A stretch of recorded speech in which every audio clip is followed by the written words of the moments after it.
everyone, it's Stephanie and welcome back to my channel. So today I'm here with another recent reads video, books 91 through 100. We are catching up slowly but surely. So let's just jump in. Book number 91 was Closely Harbored Secrets by Bree Baker, aka Julianne Lindsay. This is book number 5 in the Seaside Cafe mystery series. This is a Halloween themed one, and it's set in Charm, North Carolina. The main character, Everly Swan, owns an iced tea shop / cafe, and we have her potential love interest, Detective Grady, and so someone gets murdered. They kind of band together. Really, she just investigates and he gets irritated at her because he fears for her safety. There's some romantic tension, but it's a fun cozy, and it just goes from there. I really enjoyed this one. I gave it 5 out of 5 stars. I thought it was very well paced. I love the characters. I love the setting. So good. Next, I read Children of Time by Adrian Tchaikovsky. And I was very nervous about this one because it's got sentient spiders in it, and I have severe arachnophobia. So, this is an epic story about humanity's battle for survival on a terraformed planet. So, the last remnants of the human race have left Earth because it's dying. We ruined it. What else is new? And so they're looking for a new home, and they discover this world that has been terraformed and prepared for human life. However, not all is as it seems, and years before, the planet had been abandoned, and new occupants have turned this into their own world and not a world for humans. The new occupants are the sentient spiders, and now both of these civilizations, the spiders and the humans, are kind of testing the boundaries of survival, and they're kind of battling it out for who is going to get this planet. I really enjoyed this. The more I read, the more I really love space operas. I just love the epicness of it, and astronomy in space is just so fascinating to me. And I loved what Adrian Tchaikovsky did. I thought this was pretty unique. Granted, I haven't read a ton of sci-fi, but this is definitely different than the sci-fi I have read. And he actually made me root for the spiders.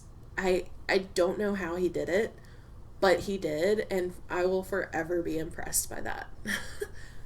I really enjoyed it. So I gave it 5 out of 5 stars. I haven't read the sequel yet, but I plan to soon. And yeah, it was just really good. Next, I read On Skein of Death by Ali Pleater, and this is book number 1 in the Riverbank Knitting mystery series. And so it's set in Maryland, and we follow main character Libby Beckett. She owns a yarn shop. This famous knitting celebrity is coming to her store for a series of events, and then one day she is found dead, strangled with a skein of red yarn. So Libby gets involved and helps solve the mystery. This one was fun, but it wasn't my favorite. It was just kind of a middle of the road cozy, but I did love the yarn setting, and I did like it enough to continue on with the series.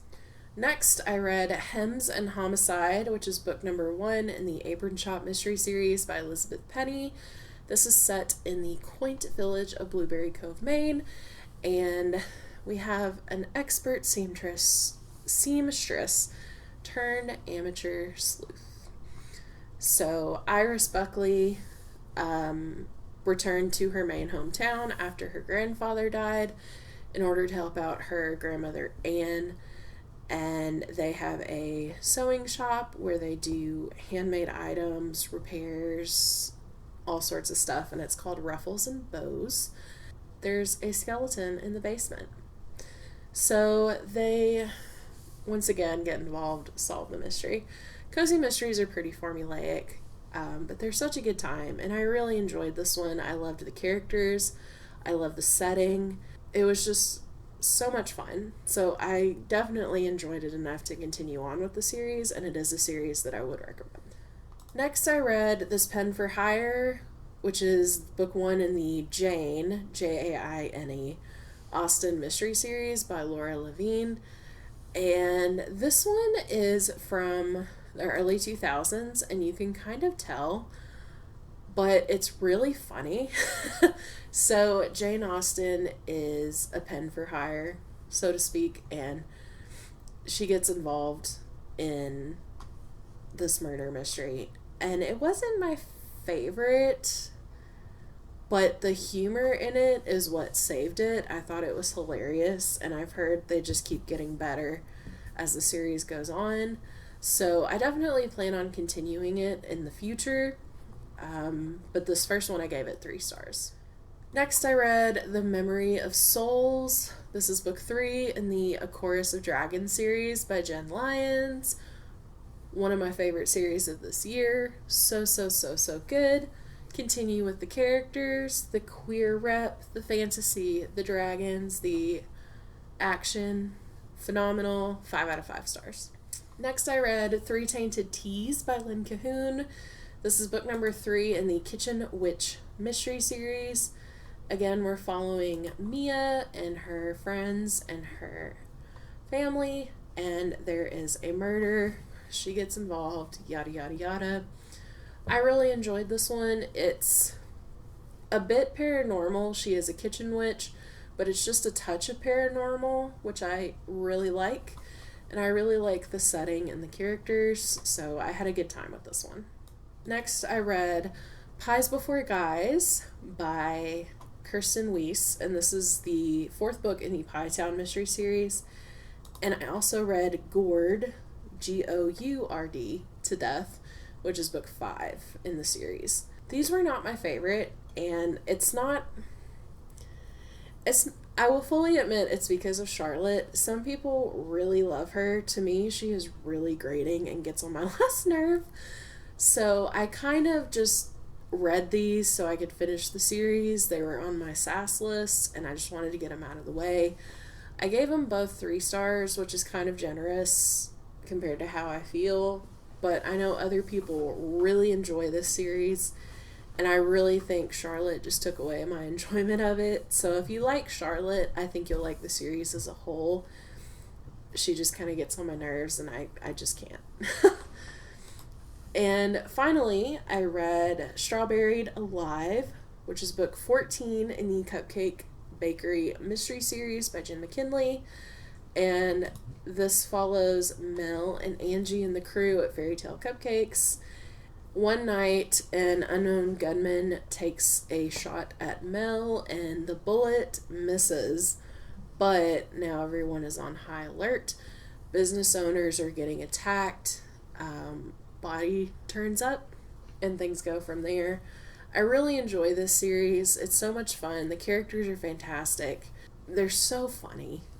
And I just love the range of personalities we get with this series. So I gave that one 4 out of 5 stars. So those were books 91 through 100. I cannot believe we're finally at 100. So have you read any of these books? If so, please let me know down below. If you'd like to leave an emoji, just to let me know you're here, leave some kind of fruit emoji down below. As always, if you liked this video, make sure to hit the thumbs up and click the subscribe button if you'd like. Thank you so much for watching, and I will see you guys next time. Bye.